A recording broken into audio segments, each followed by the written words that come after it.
बोझ सबके गुनाह का उठाकर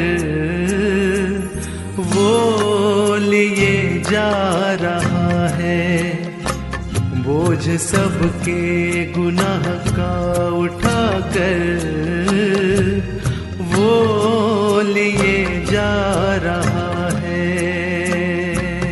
प्रभात मनन के सभी श्रोताओं को प्रभु यीशु मसीह के नाम में प्रणाम, नमस्कार, जय मसीह की। सप्ताह के पहले दिन आराधना का दिन है और प्रभु को स्मरण करने का दिन है, और इसलिए आइए हम आराधना के कुछ विचारों को मरकुस रचित सुसमाचार उसका 10वां अध्याय उसका 32 से लेकर 34 आयत तक हम पढ़ेंगे। मरकुस रचित सुसमाचार उसका 10वां अध्याय उसके 32 से लेकर 34 तक। वे यरूशलेम को जाते हुए मार्ग में थे और यीशु उनके आगे आगे जा रहा था, और वे अचंभा करने लगे और जो उसके पीछे पीछे चलते थे डरने लगे। तब वह फिर उन 12 को लेकर उनसे वे बातें कहने लगा जो उस पर आने वाली थी कि देखो, हम यरूशलेम को जाते हैं और मनुष्य का पुत्र महायाजकों और शास्त्रियों के हाथ पकड़वाया जाएगा। वे उसको घात के योग्य ठहराएंगे और अन्य जातियों के हाथ में सौंपेंगे, और वे उसको ठट्टों में उड़ाएंगे और उस पर थूकेंगे और उसे कोड़े मारेंगे और उसे घात करेंगे, और 3 दिन के बाद वह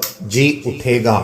परमेश्वर के वचन के पढ़े जाने पर परमेश्वर हमें आशीष दे। 32वें आयत में हमारे प्रभु यीशु मसीह अपने भविष्य में होने वाले उनके बहुत ही पीड़ामय मृत्यु के बारे में इस बात को जानते हुए भी हम इस प्रकार पढ़ते हैं कि वे यरूशलेम को जाते हुए मार्ग में थे और यीशु उनके आगे आगे जा रहा था। प्रभु यीशु मसीह इस बात को जानते हुए कि वह पकड़वाया जाएगा महायाजकों और शास्त्रियों के हाथ से, और उसे घात के योग्य ठहराएंगे, उसको अन्य जातियों के हाथ में सौंपेंगे और उसे ठट्टों में उड़ाएंगे और उस पर थूकेंगे और उसे कोड़े मारेंगे और उसे घात करेंगे। ये सारी बातें जब 33 और 34वें आयत में जैसे हम पढ़ते हैं, प्रभु यीशु मसीह के बहुत ही क्रूर मृत्यु जो थोड़े समय के बाद ही होने वाला था, इस बात को जानते हुए भी हम 32वें आयत में पढ़ते हैं कि यीशु उनके आगे आगे जा रहा था।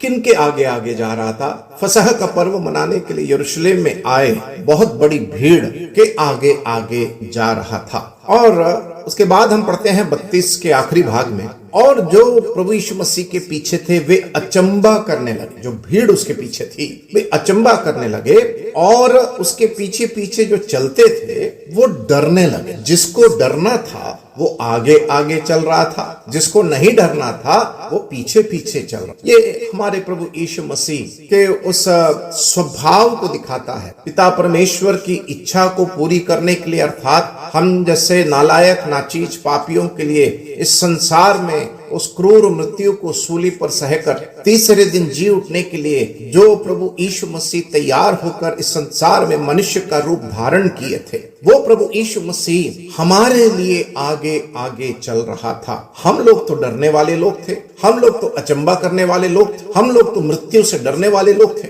हम तो श्राप, दंड, मृत्यु, न्याय, नरक, शैतान इन इत्यादि के योग्य लोग थे। लेकिन हमें बचाने के लिए, हमें उस अनंत जीवन देने के लिए, हमें स्वर्ग का अधिकारी और स्वर्गीय आशीषों का भागीदार बनाने के लिए प्रभु यीशु मसीह आगे आगे चल रहा था। और उसके बाद 32 के आखिरी भाग में जब हम पढ़ते हैं, तब वह फिर उन 12 को लेकर उनसे बातें कहने लगा जो उस पर आने वाले थे। सबसे पहले भीड़ के आगे आगे चल रहा था, भीड़ अचंभा होने लगी, भीड़ डरने लगी, और उसके बाद प्रभु यीशु मसीह अपने 12 शागिर्दों को वो लेते हैं और उस पर आने वाली पीड़ा के संबंध में उनको सिखाने लगा। और वो कहने लगा कि देखो, यरूशलेम को हम जाते हैं और मनुष्य का पुत्र किस प्रकार महायाजकों और शास्त्रियों के हाथ पकड़वाया जाए। भविष्य में उसके मृत्यु संबंधित उस बारीकी सारे व्यापक विवरण को प्रभु यीशु मसीह अच्छी तरह जानते थे,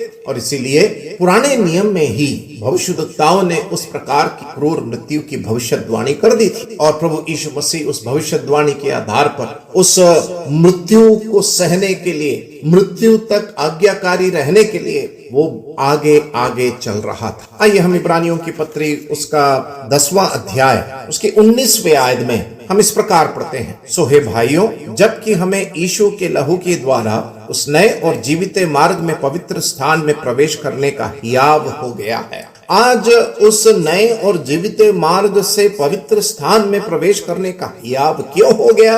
क्योंकि प्रभु यीशु मसीह हमारे लिए आगे आगे चल रहा था। हम लोग जो डरने वाले लोग थे, भयभीत थे, बिन आशा रहित थे, हमारे आगे आगे यीशु मसीह उस नए और जीवित मार्ग से पवित्र स्थान में प्रवेश कराने के वो यीशु मसीह वो आगे आगे चल रहा था। और आज हमें उस स्थान अनुग्रह का सिंहासन तक हमें पहुंच इसलिए है क्योंकि वो हमारे आगे आगे उस मृत्यु को सहने के लिए वो चल पड़ा, निकल पड़ा और उस मृत्यु को सहकर मृत्यु तक आज्ञाकारी रहकर वो जो हमारे लिए क्रूर मृत्यु सहा महायाजकों और शास्त्रियों के हाथ में। प्यारों, मेरी आवाज को सुनने वाले भाइयों बहनों, वो प्रभु सब कुछ हमारे लिए, हमारे उद्धार के लिए, प्राणों का उद्धार के लिए, हमारे मुक्ति के लिए वो उस क्रूस पर उस क्रूर निंदनात्मक मृत्यु सहकर उसको गाड़ा गया, वो तीसरे दिन जी उठा। आज हम जीवित प्रभु यीशु मसीह की आराधना करते हैं। आइए हम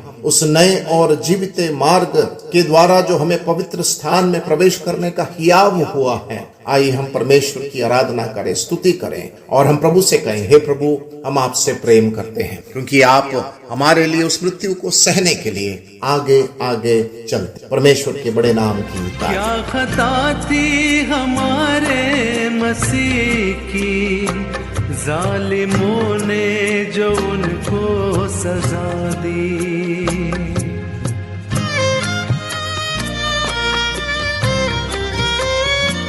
क्या खता थी हमारे मसीह की, जालिमों ने जो उनको सजा दी। ठोक दी उसके हाथों में कीले, फिर भी यीशु ने उनको दुआ दी। ठोक दी उसके हाथों में कीले, फिर भी यीशु ने उनको दुआ दी।